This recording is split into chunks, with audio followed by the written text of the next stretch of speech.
Greetings everyone, and welcome back to Joe's Metal Mancave. To follow up last week's video, which was my top 10 most expensive black metal albums according to Discogs, today we're going to do my top 10 least expensive black metal albums according to Discogs.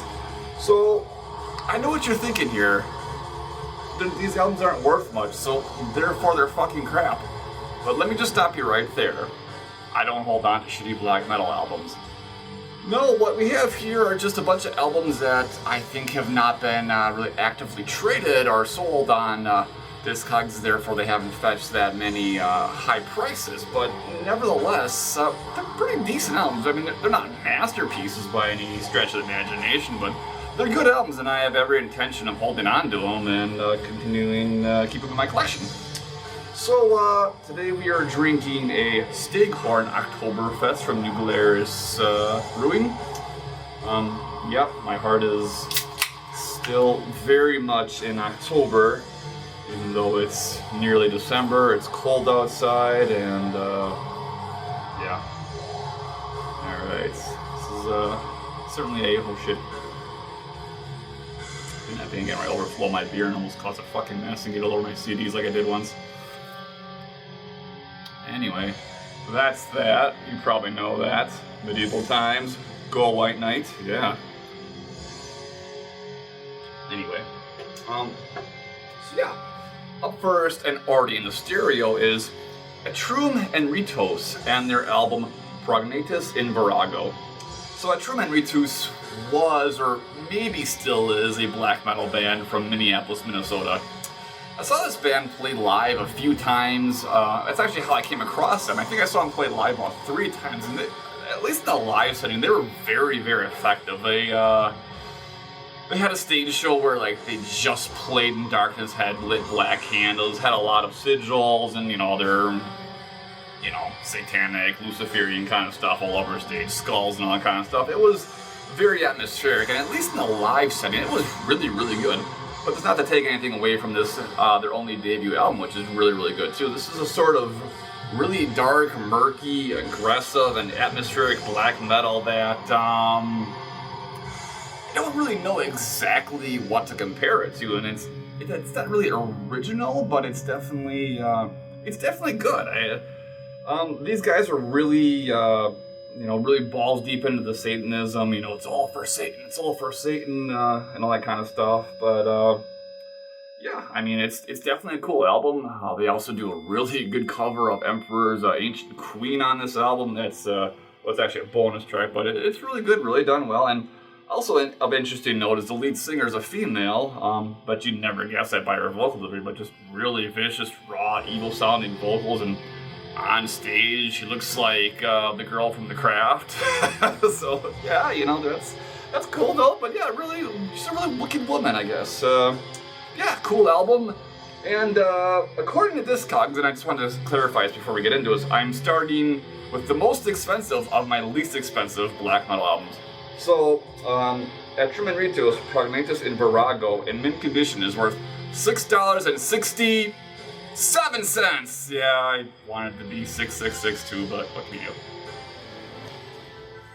Alright, continuing on then is Ancestors' Blood and their album A Dark Passage from the Past, which is basically a collection of the band's demos that they released in the early 2000s, from 2007 to 2009. This was a blind buy about maybe 8-9 years ago, and I ended up absolutely loving this collection of demos. I think by the time Ancestors' Blood got to their full-length albums, they went for a bit more of a brutal approach, but on these demos, it's a highly symphonic, keyboard-driven, mid-paced black metal, a Finnish black metal band. Yeah, and I really dig this one. I think the thing that I like the most about it is it reminds me of the old Finnish band Vordven, which, if you've kind of paid attention to these videos, I really like Vordven, and this is probably the closest I've come to hearing something that sounds like Vordven. It's that same sort of mid-paced black metal, raspy screams, and lots of very ethereal and just really atmospheric and beautiful sounding synth pieces, both in the music and then as separate, intros, interludes, outros, all that kind of stuff. You get quite a few of them on this album to complement the main songs and all that kind of stuff, but really great stuff. yeah, according to Discogs, this album is worth $6.62. Yes. So yeah, Ancestors Blood, man. Yeah, this is definitely worth looking up if you like that, mid-paced black metal, just lots of synths, raspy vocals, and I have heard some of the full-length albums, and I do enjoy them, but I definitely enjoy this demo collection a lot more. Really, really cool stuff. And if I'm not mistaken, the band called it quits a year or so ago, but I still do intend to eventually get my hands on those full-length albums, because the full-length albums seem to go for only a couple dollars too, which, I mean, that's fine, I'll take them. They're good, solid albums. They're not as good as these demo recordings here, but yeah, definitely worth looking up if you're into, melodic, finished, symphonic black metal. Ancestors. Alright, continuing on, we have yet another Finnish black metal band. What's going on here? Well, it's Weird, or is it Veered, and their album Wrath and Revenge, Demos, 1998 to 2000. So, Weird, I'm just going to call it Weird, I believe that's how it's pronounced. But this is a band I've had an interest in for a really long time. I picked up their album Huldra Folk back in like 2004, 2005. Absolutely loved it, but then I just, for some reason, sat on just buying more music from the band. I don't really know why. Just happens, I guess. But this is a demo collection, so I figured, well, if I'm going to start, getting into the band more, I should start from the very beginning. So I found this on Discogs for like $10. But according to Discogs, it's only worth $6.61. Yes. $6.16. But yeah, this is for demos, and curiously, it says 1990 to 2001, but all the demos are from like 2000 to 2002 when they were originally released. But I don't know, maybe that's just when the songs were composed originally. I don't know. But in any case, Weird style is, at least on these demos, is very Burzum influenced, specifically the Philosophem album, but there's also some songs that are really raw and punky sound and remind me of the old Ilbjarn stuff. There's lots of acoustic guitars, lots of very dungeon synth sounding keyboards. There's a few just pure dungeon synth sounding songs too, of course, as intros, but really good collection. Weird, although very influenced by Burzum, has his own unique style, and this band has been going since the late 90s, but they actually have a history that goes back even a bit further than that, because they're originally known as Hell Cult, and I believe they formed in like 1996, and I've never heard the Hell Cult stuff, but I'm assuming it's pretty comparable to this, or similar maybe, or maybe it's completely different, I don't know, but these demos are really, really good. Like I said, the Burzum influence is all over it, of course, but it's still, it's Narcath, I'm not sure how to say it, but the main member, his name is Narcath, we'll call him that. He's been the driving force of the band since the onset, and he's had like 20 bands over the years. Very prolific guy. Plays lots of different instruments, of course, too. And yeah, this is really good stuff. If you somehow overlooked this, definitely worth checking out, especially if you're really into Burzum influenced stuff, or just well, I guess to be honest, it's a more dungeon synthy and maybe a more acoustic and, yeah, maybe more atmospheric version of like Burzum's Philosophem, and then, again, the Ilbjarn songs are kind of there too, which was interesting because he didn't do too much of that on when it got to like his first full-length album, Heathen or Huldra Folk. It wasn't much that more like, the more punky kind of, fast, super raw songs. But yeah, good raw stuff here, and I totally dig it. So yeah, a Weird, Wrath and Revenge. Alright, continuing on, we have yet another Finnish black metal band, so the Finns ain't doing so well as far as being worth a lot of money, I guess. Well, the band in album question here is Exordium, and their album In Wrath Principle. So Exordium, yes, is a Finnish black metal band who has had all of their material released through Northern Heritage Records from Finland, and are probably most well known for appearing on the Crushing the Holy Trinity split album back in the early 2000s, which also featured like Clandestine Blaze, Despel Omega, and Musta Surma, and a couple other really great black metal artists. It's also the part in this video where I say I used to own that split and fucking sold it because it was, I don't know why, just make fun of me. Yeah. Anyway, about 10 years ago I came across this album, and then a few days later, or weeks later, just by pure coincidence, a buddy of mine was selling this and is at distro, so I picked it up, and I gotta say this album is pretty good, but it's very samey from track to track. What we have here is basically high-speed to mid-paced black metal, no keyboards and semi-melodic and kind of raw, but then a very still kind of modernish kind of production to it. The thing that probably stands out the most is the drum work. The drum work is really good, really diverse, lots of good drum rolls and good fills and good double bass pounding, stuff like that. But the guitars too are, good, but semi-melodic, some really cool riffs. Definitely an album you could headbang to, but the problem with the album is, as a whole, it's kind of samey, but then again, it's only like 36 minutes, so it's a quick blast of just ferocious black metal, and they deliver it really effectively, in my own opinion, if I gotta be honest with you guys. So yeah, it's one of those albums that you can usually find in like distros or I don't know, bargain bins, I guess, if you want, whatever. It's a cool album. It's not anything that I ever say is mandatory, but if you're just in the mood for some fast-paced, finished black metal, and you can't go wrong with Exordium or their album, in Wrath Principle. Oh yeah, that one's worth $5.43, by the way. Alright, the next album, over the years, has sort of gained a reputation as just being a very generic, very crappy American black metal album. And over the years, it's been relegated to discount bins and discount prices on distros online, but I guess I'm just hearing something different because I absolutely love this album. So the album in question is Sin Origin and their album In the Presence of a Dread Magician. So Sin Origin was a black metal band from Canfield, Ohio. Yeah, Ohio. Just totally makes you think of black metal, right? Well, that's where they were from, and what's interesting and both sort of what kind of holds us back from probably a lot of people really enjoying it is that they write really long songs. Like, okay, there's an intro and outro track that are performed in a dark ambient noisescape kind of style, but the other 4 songs are all over 14 minutes or more. And arguably, yes, some of the riffs in these songs repeat for far too long, and some people will probably find the songs and the riffs to be just too long, too repetitive, and they'll find the riffs to be boring. But I have always liked this album. I think the riffs are fucking cool as hell.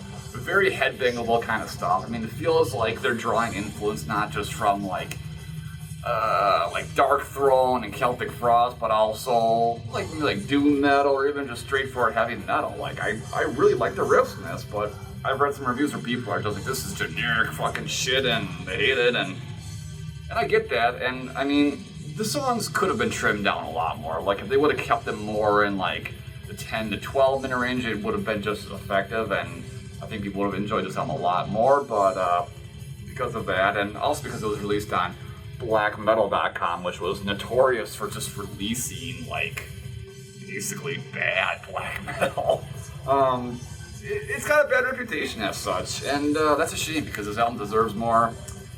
Back shortly after this album was released in 2005, I did an interview with the band, which I should repost at some point in time, and I intend to do so. But yeah, really cool stuff. I mean, look at that logo, first of all. Like, what the fuck is going on there, man?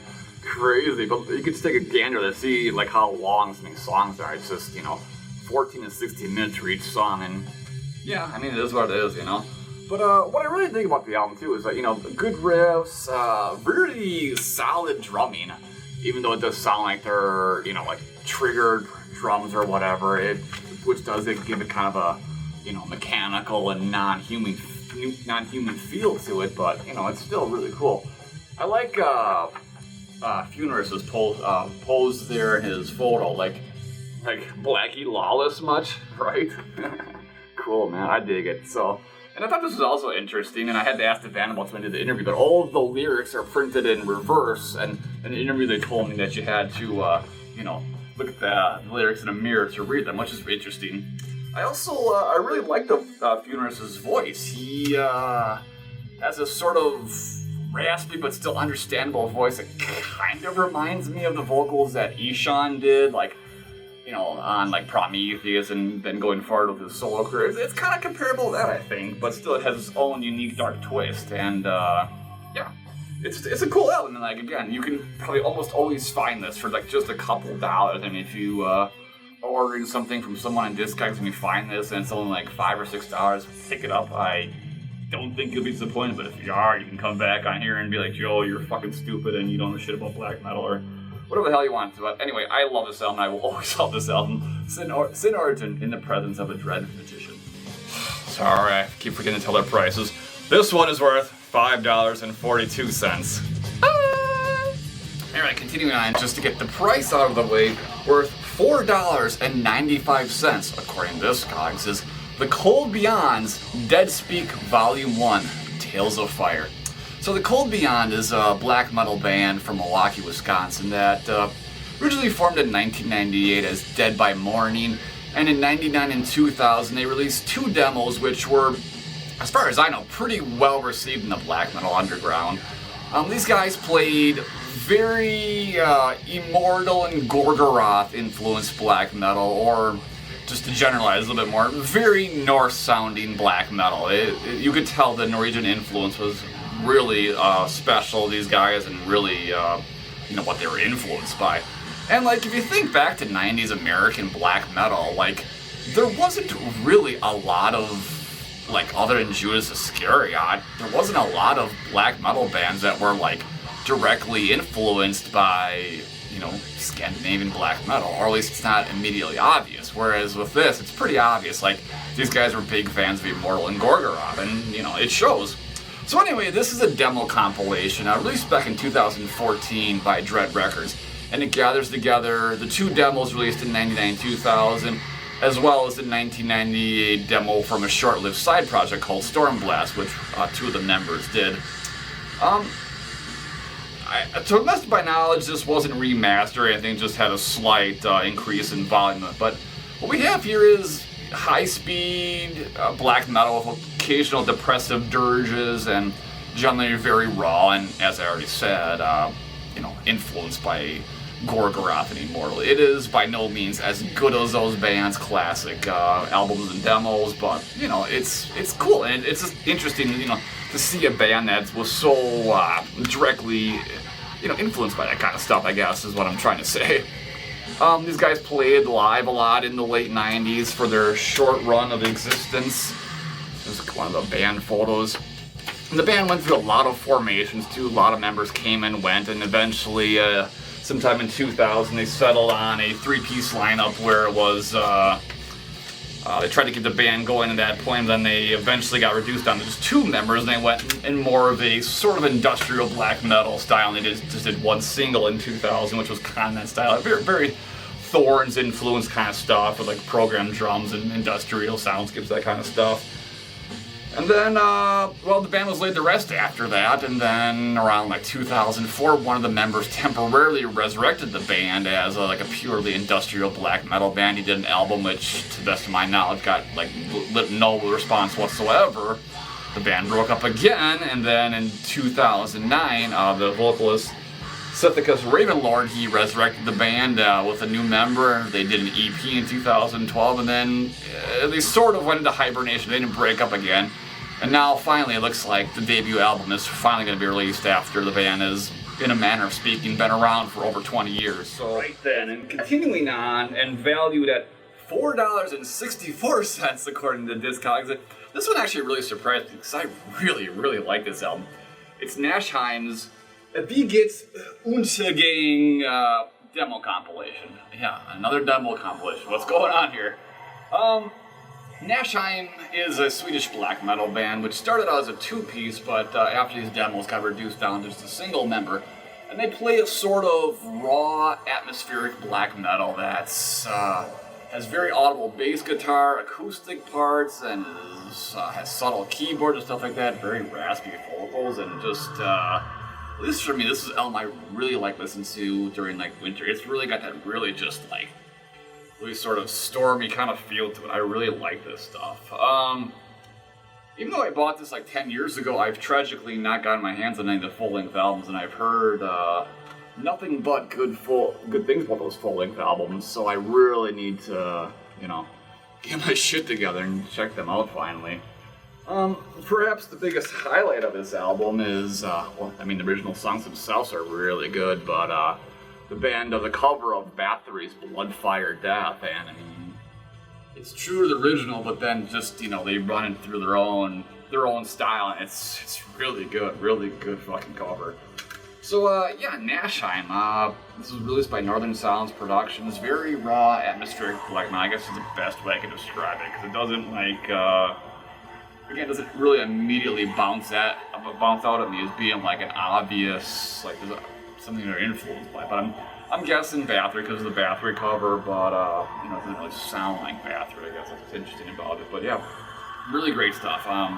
If you've heard their full-length albums, you probably know, but if you've overlooked the demos, definitely go back to these demos, because it's really good, too. Nifelheim, Vigit and Untergang. Alright, continuing on, we're going to talk about Savatoid and their album Malicious Pride. So what we have here is the promo version from 2008, which is valued at $4.42 according to Discogs.